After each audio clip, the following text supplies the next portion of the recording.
I told you I asked Lawrence one shit. Lately, back with another video, and this is Insecure Season 2, Episode 3, Hella Open. So we open the show with Issa. She is in company with a male who is played by Luke James. You all remember Luke James, who played Johnny Gill in the New Edition biopic. So they're kissing, being intimate, and Issa is being silly and goofy. And basically, her laughing and joking really kills the moment. So she decides to call it a night and just leave. Molly is Skyping with the Chicago team. She's getting ready to go there in a little bit to help work on some cases. Because remember, in the last episode, that boss lady had asked her would she come and help her out on a few cases and come to Chicago. Frida is concerned.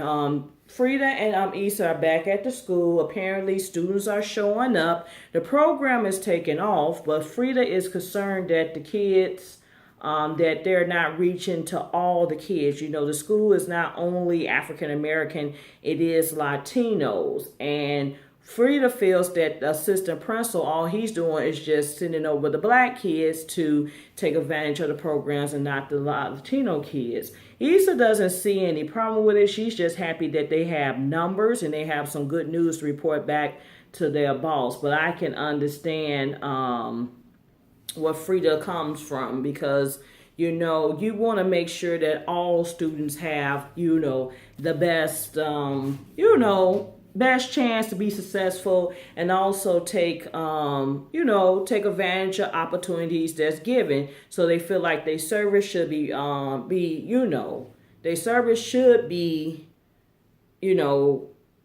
taken advantage of by all the students that attend the school. Lauren is at work, working with the co-workers, and they invited him out. They was asking him why he doesn't partake in some of their work social events on the weekends. And he was just saying, like, this weekend is not going to be good because he made a decision to go to Tasha's family picnic and he was bringing chairs. And they was like, well, if you change your mind, let us know. We want to hang out with you, get to know you, get to know you more. So Molly is picking up a package, and like all of us independent women, and I'm even guilty as that, the man was trying to tell her that, it's kind of heavy. Oh no, I got it. And then she realized she's fumbling with it. She's struggling to get it to the car, but she managed to get it in the car while she noticed this African American male with this Caucasian female. I can relate to that because I end up, this past week, I had bought my sorority sister a housewarming gift. And I had did an order online and pick up from Target. I got a cart because I knew it was going to be a bookshelf, but I didn't know how heavy the bookshelf was going to be. And got a cart, figured, I'll be able to lift it. And then the clerk was like, this is kind of heavy. And I was like, oh, no, I got it. I helped it with her. We got into the cart. But when I got the cart down to my car, I was like, oh, shit, this shit is really heavy. So I managed to get it into my trunk by myself. But trust and believe, that bookshelf stayed in my car until we had that event. And my other sorority sister had to help me get that out the car and get it to the house. So I can kind of relate with that, wanting to be that independent woman syndrome situation. Issa is helping Molly with the bookshelf. They're not doing a good job. Half-heartedly reading the instructions. And Issa was pretty much telling Molly, I thought you was going to be on this. She was like, this whole mission is not easy as I thought. And she told Molly, I thought you was going to be joining me on this whole phase and whole missions. So they decide to go out. And Issa is talking to, a bunch of different guys, and it's just awkward as hell. She's being sexually lured in her conversations, and it's actually turning some of the guys off. They really probably think she's a fucking weirdo. Meanwhile, Molly may have just met a guy. They're watching Issa and his friend from afar, and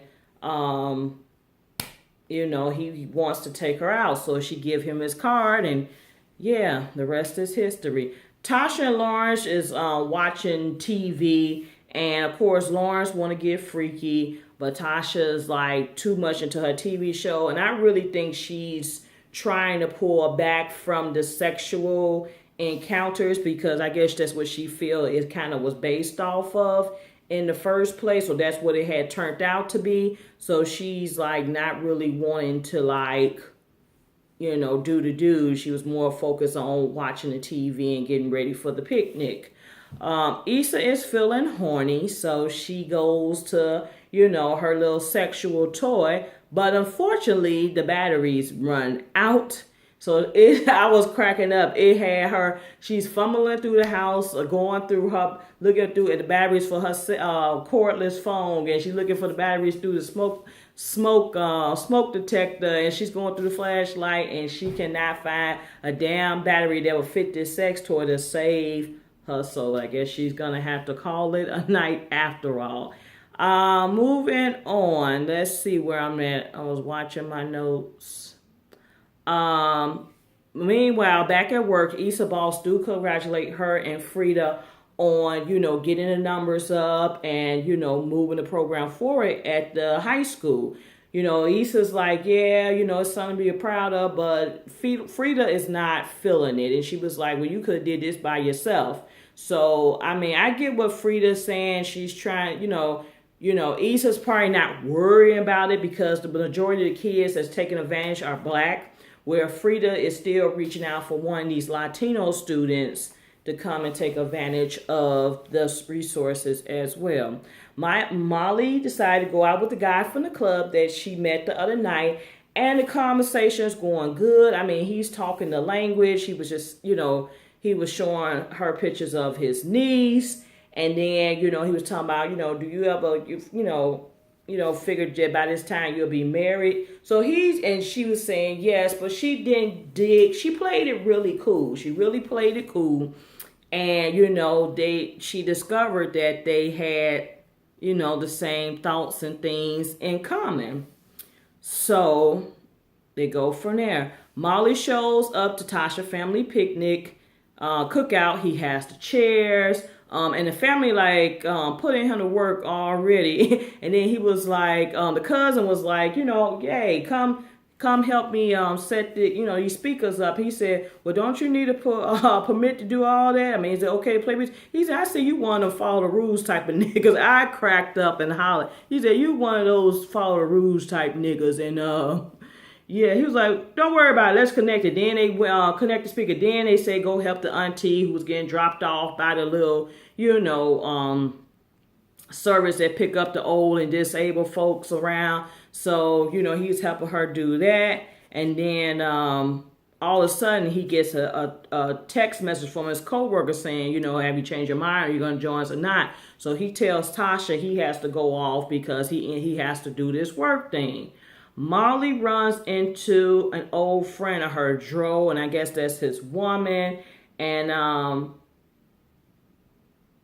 yeah, so I guess she started having some thoughts and, what if, I could have been with Dro. I sensed that from her in her, encounter. He's with his woman, and Molly does identify that they're in a relationship and all. But I think Molly is like, why me and him never worked out? So that's what I got from her. Molly is calling Issa, complaining about her date, saying, he looks good on paper, he's making money, he's this and that. She said, but I think he's just going through life with a fucking checklist. And Issa said, he sounds like you. And that made her pause and think. Lauren shows up to hang out with the co-workers and they're excited. But he's telling them that, he's not planning to stay too long and he got to get back to this other event. And it was like, well, really this stuff don't really kick off to nighttime. That's when people get really fucked up and get drunk. So, meanwhile, he gets the first text from Tasha saying, where's he at? And then he was like, still doing the work, be back, soon, don't worry. Issa is hanging with her, hanging with her neighbor. Issa seeks out her neighbor. Well, what happened was Issa seeks out her neighbor as her I need to get some type of ordeal. So she ends up. It started with her saying, "Did you leave your phone charger?" And he's saying, "Oh yeah." And then next thing they know, they're kissing, and she goes in for the kill. She smacks the hell out of, hits the hell out of him, which slows the movement down. Then they finally get into it. It's just doing the most. Can't get the pants unbuckled. He asked her that could he titty fuck her. She was like, "No, I'm gonna respectfully decline." I said, "Hollered." I'm like, "Oh my god!" So it was just so awkward. He's trying to, hit it. She's talking about she got to position her neck and, "Oh, can we try another position? I'm so uncomfortable." But then they finally gets it in. So I was like, she's a fool. Taking too long. This shit was hilarious. So Molly is chilling. She end up saying, "Fuck it. I'm done with this bookshelf. I'm gonna get somebody else to put it up." She hires some workers to do it. Meanwhile, the dude that she met, he's texting her saying, "Hey, I got tickets to this show. You want to go tonight?" And she was like, "No, I'm sorry, I'm not gonna be able to make it." He was like, "Well, what about Monday for dinner?" So she puts her phone down, but he seems like he's a general guy. But I think her mind is, back to Dro and what Dro in this Dro character. So, Tasha called Lawrence finally, and at this time the cookout is pretty much over. It's dark. They're packing up, and he was saying that he got caught up with this work thing, which turned out to be a work and drink thing, and he didn't want to get a DUI and all this. And she was pretty much saying cut the crap. Then Lawrence just dropped the ball, said, "I just got out of a relationship. I'm not really ready to get back into a relationship and be serious." I knew it. He didn't. Tasha was the rebound girl. I don't know why everybody talking about some poor Lawrence, poor Tasha, and it happens. It happens. I mean, I have been a victim of that.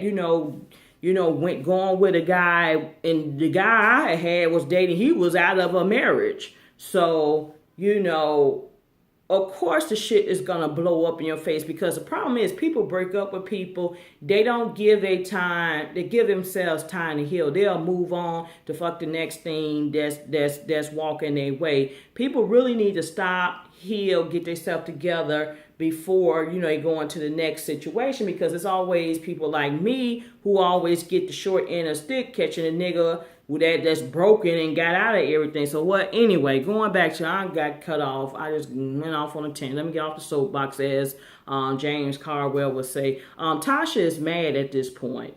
She said she knew it. She knew it. She said she, knew it wasn't going to be nothing serious. So she was trying to go with the flow. And then she just said, she said he was a fuck nigga. She said, "You a good guy trying to act like a fuck nigga." That's what she pretty much said, which was true, because she said, you trying to act like it was serious, telling me what you did and you wouldn't apologize and all this stuff. So she said, you're trying to act like you serious when you had no intentions on being serious. Pretty much that a fuck nigga. I said, hey, that's the typical guy that says, I'm all for it. Issa is sneaking out after her rumble in the sheets. I guess they finally found their groove and they got through it and got it finished. So, the old boy wake up and say, you could stay. And she was like, no, she gonna decline. So she went back to her apartment. And here's the part that I got confused. So somebody put this in the comments below and let me know. She got another text, but I couldn't see what the text was about. So I don't know if that was a text from the dude she just slept with, or that was a text from another dude. Y'all help me out, because I missed that part. But that is it. That is all. Stay tuned for more videos. Like, comment, subscribe. Thanks for watching. Peace. See you next time.